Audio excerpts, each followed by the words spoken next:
Selamat pagi anak-anak ibu sekalian. Ibu percaya bahwa kita semua dalam keadaan baik dan semuanya sehat dalam nama Tuhan Yesus. Pertemuan kali ini kita mau mempelajari tentang peran Allah dalam kehidupan keluarga. Sebelumnya kita telah membahas itu, apa itu keluarga dan fungsi keluarga, ya. Menjelaskan kembali, keluarga itu terdiri dari dua bagian. Yang pertama itu keluarga inti dan yang kedua keluarga bati. Keluarga inti itu terdiri atas ibu, anak, dan ayah. Berarti ada ayah, ada ibu, ada anak-anak. Dan yang keluarga bati itu adalah keluarga yang terdiri dari ayah, ibu, anak, nenek, bahkan saudara ibu, saudara ayah, atau keluarga yang lain yang tinggal dalam satu rumah. Itu yang dikatakan keluarga bati. Berarti ada dua bagian, ya, yang sudah kamu pahami pastinya. Dan kita masuk ke materi kita selanjutnya, peran Allah dalam kehidupan keluarga. Tuhan merencanakan terbentuknya keluarga karena Tuhan menciptakan manusia sepasang laki-laki dan perempuan. Ini ada tertulis dalam Alkitab, Kejadian 2 ayat 21 sampai 25, ya. Berarti Tuhan menciptakan laki-laki dan perempuan menjadi sepasang, bukan laki-laki dengan laki-laki sepasang, bukan, atau bukan perempuan dengan perempuan sepasang, bukan. Tuhan menciptakan itu laki-laki dan perempuan menjadi sepasang, ya, sepasang. Ingat itu.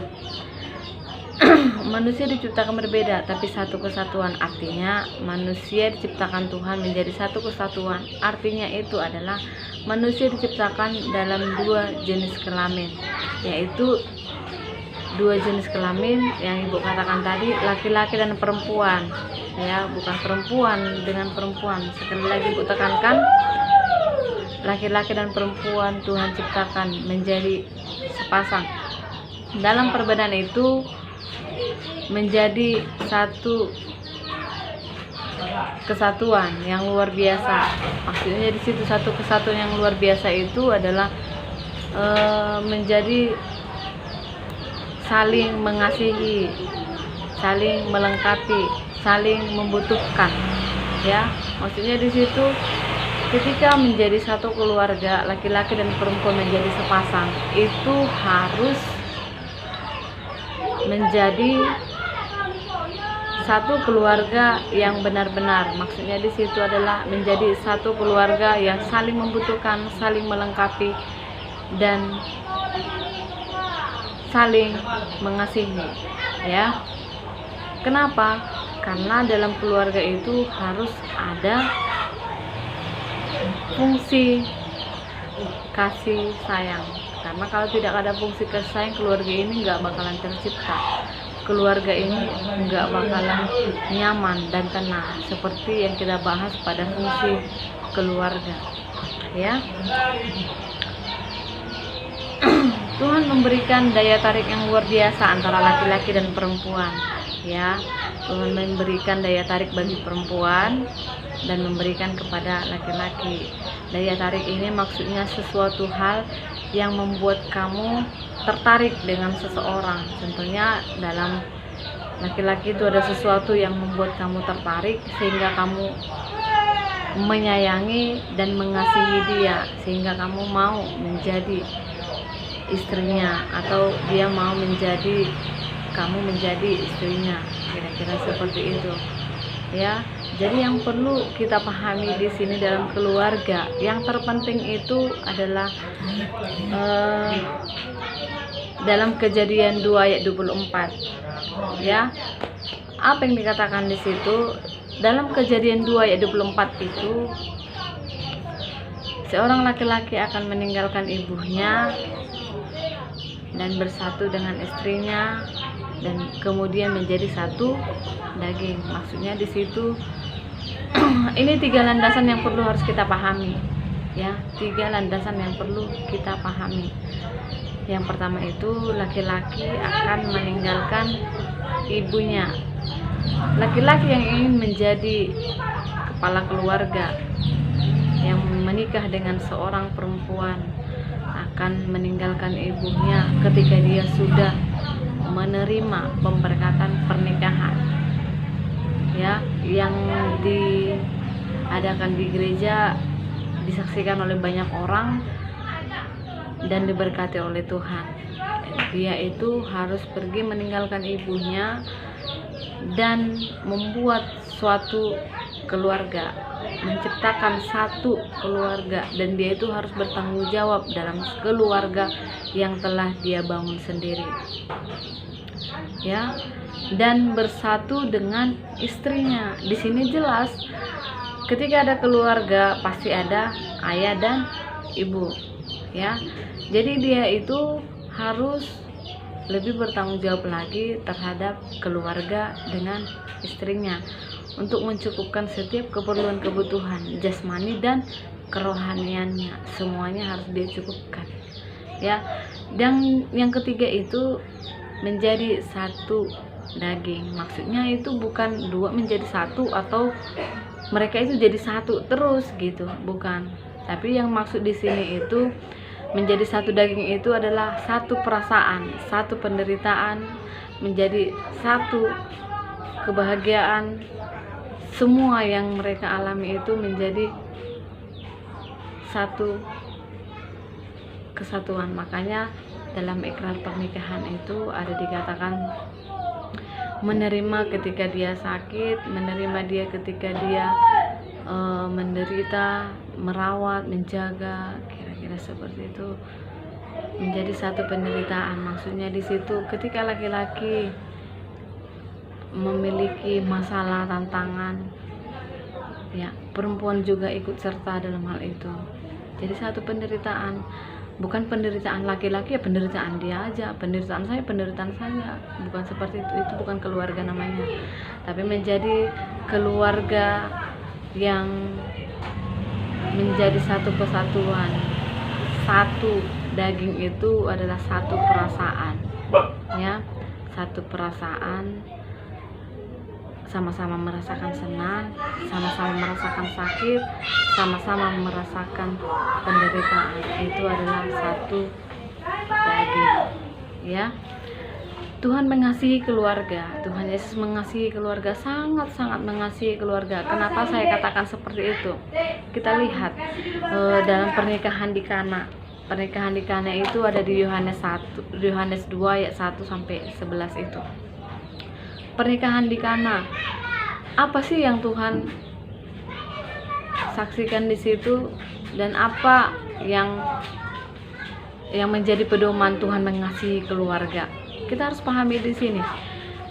Kenapa saya katakan Tuhan mengasihi keluarga?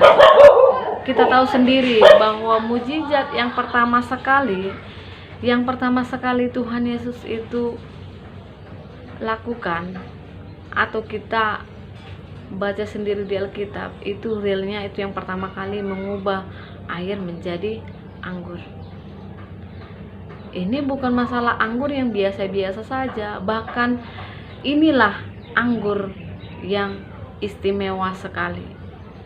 Yang biasanya di pernikahan di Kana itu ada anggur yang kadarnya itu 100% nikmatnya. Terus yang kedua itu setengah, bahkan sudah biasa-biasa saja anggurnya. Berarti ada 3 tahap. Yang pertama yang 100%, yang 50% dan yang 30%. Yang pertama sekali itu yang dikeluarkan itu adalah yang anggur 100%, itu sudah habis. Yang 50% sudah habis. Yang 30% itu semua anggurnya sudah habis, ya. Dan ketika anggur sudah habis, Tuhan menunjukkan mujizatnya mengubah air menjadi anggur. Ini bukan anggur yang biasa-biasa saja seperti yang saya katakan. Ini bahkan anggur yang istimewa. Kenapa?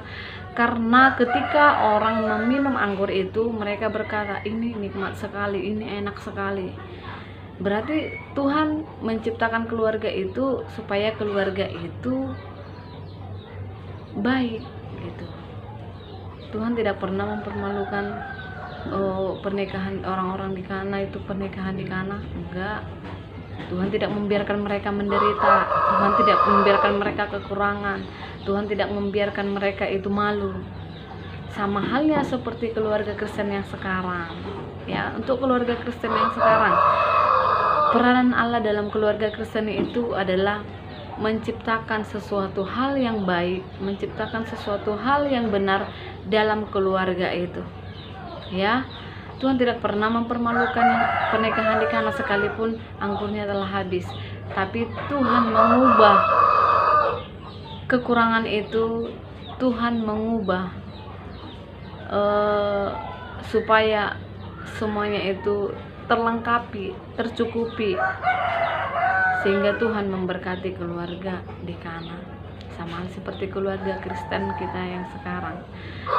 Keluarga Kristen itu semuanya Tuhan berkati, semuanya Tuhan sertai, ya.